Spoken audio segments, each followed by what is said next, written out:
Video में हम बात करेंगे हमारा फिजिक्स चैप्टर 8 ग्रेविटेशन। तो इसके आगे टोटल 12 मेन टॉपिक्स हैं, तो वन बाय वन इन टॉपिक्स के बारे में बात करते हैं। तो फर्स्ट मेन टॉपिक है इंट्रोडक्शन। तो इंट्रोडक्शन में ये बताया गया है कि gravitation refers to the attractive force that exist between any two objects with the मास।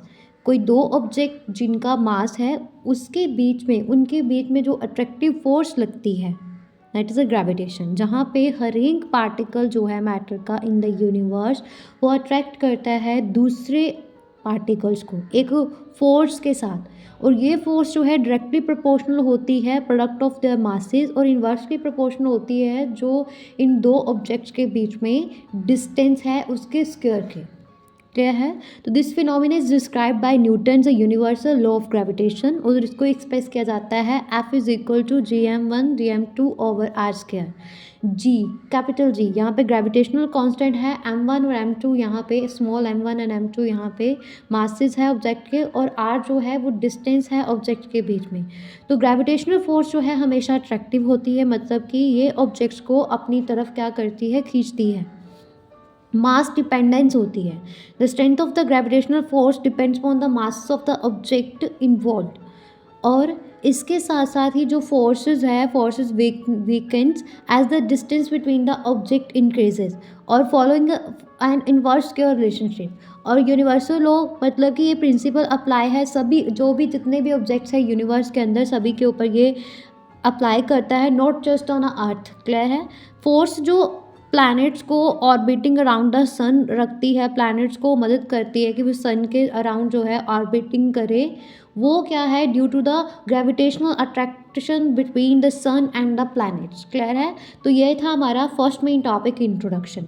अभी नेक्स्ट की बात करते हैं, it's a second main topic Kepler's laws. तो Kepler's laws of a planetary motion ये हमें बताता है कि कैसे जो है प्लैनेट्स जो हैं सन के अराउंड एलिप्टिकल ऑर्बिट्स में घूमते हैं, और ये तीन लॉज को फॉलो करते हैं, the law of orbits, law of areas और लॉ ऑफ पीरियड्स। तो लॉ ऑफ सबसे पहले लॉ ऑफ एलिप्सिस। तो प्लैनेट्स जो हैं, planets orbit the sun in elliptical path with the sun at one of the ellipse foci. तो law of equal areas हमें ये बताता है कि एक लाइन जो है प्लैनेट और सन के बीच में जो स्वीप आउट करती है equal areas in equal interval of time. Law of periods में ये बताया गया है कि जो स्क्वायर है प्लैनेट्स ऑर्बिट पीरियड का is proportional to the cube of the semi major axis of it और इट्स ऑर्बिट।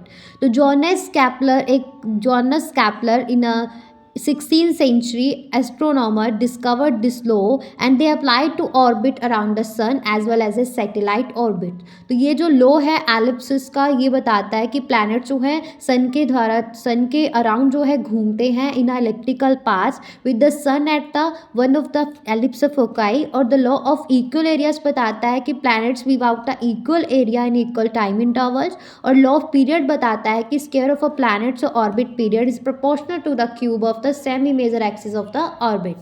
क्लियर हुआ? तो ये सारा यहाँ पे हमें बताया गया है। उसके बाद अगर हम देखें ध्यान से तो Kepler's law of planetary motion को, तो इसमें ये भी बताया गया है कि हर एक प्लैनेट जो है रिवॉल्व करता है सन के around in elliptical orbit with the sun is situated at one focus of the ellipse. अगर ध्यान से समझे तो second law of area, Kepler से सेकंड लॉ ऑफ एरिया, जो हमें बताता है कि radius vector drawn from the sun to a planet sweep out equal areas in equal interval of time. That is कि एरियल वेलोसिटी जो है planet की सन के अराउंड वो क्या रहती है, कांस्टेंट रहती है। और कैपलर थर्ड लॉ वो क्या है, लॉ ऑफ पीरियड। तो ये बताता है कि square of the time period of a revolution of a planet around the sun ये directly proportional होता है to the cube of the semi major axis of the elliptical orbit of the planet around the sun। तो ये सब बताया गया है।